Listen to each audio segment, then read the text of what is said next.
The triple straight stitch, stitch number 2, and the triple zigzag, stitch number 8, are staples on the machines these days. Any electronic machine and many of the mechanical machines have these stitches. So they're a stretch stitch. So let's just kind of show you quick what they're used for. With the straight stitch, notice how long the stitch comes up. It comes up at 4 millimeters long. You can even see that on screen, how much longer that is. I've actually folded the fabric on the diagonal because I want to show you that when you stitch on a stretchy part of the fabric, that it is reinforced. This stitch looks awesome because it's triple stitched and it's going to really hold together. So let's take a look. The long stitches really look professional as well. It did 2 stitches forward and then 1 back, 2 forward and 1 back, each time going into the exact hole of the previous stitch. The stretch is incredible and very durable. You will find that if you've ever been wanting to have a thicker thread, instead of buying a thicker thread like a top stitch thread, just take whatever's on your machine and pick a triple version of that stitch. And then you're going to have a much heavier look with it. You can actually, by the way, triple up any of your decorative stitches using the Stitch Creator.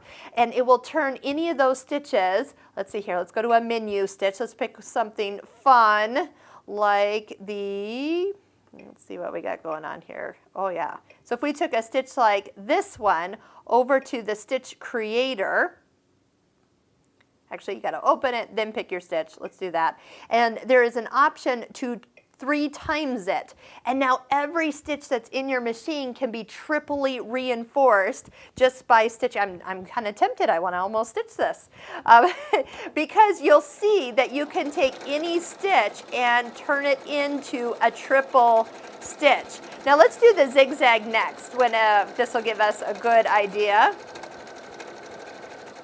I touched the pattern end here, so it finished at the end of the pattern. I don't have half a pattern, but look, all of a sudden I have a much thicker version of a built-in stitch. Let's go back to our utility stitches and pick our stitch number 8. So once again, this zigzag is programmed to already be a very large stitch. And of course, we could make it all the way up to a 9 millimeter wide stitch, so we could actually make the width 9. We can make it even a little longer. And again, what you see on the screen is actual size. Let me show you what I'm talking about here. Oh yeah, that is a gigantic stitch. We are seeing, if I put this right up to the screen, that we have exactly the stitch showing that we get on our fabric. Isn't that awesome with the Pfaff screens? It shows you exactly what you're going to get on the fabric. So triple straight stitches, great for reinforcing. Instead of having to buy the thicker thread, just take any thread. Variegated thread looks awesome when you do it in the heavier version. Just give it a try, and I think you'll be pretty impressed with the bold stitches this machine will stitch.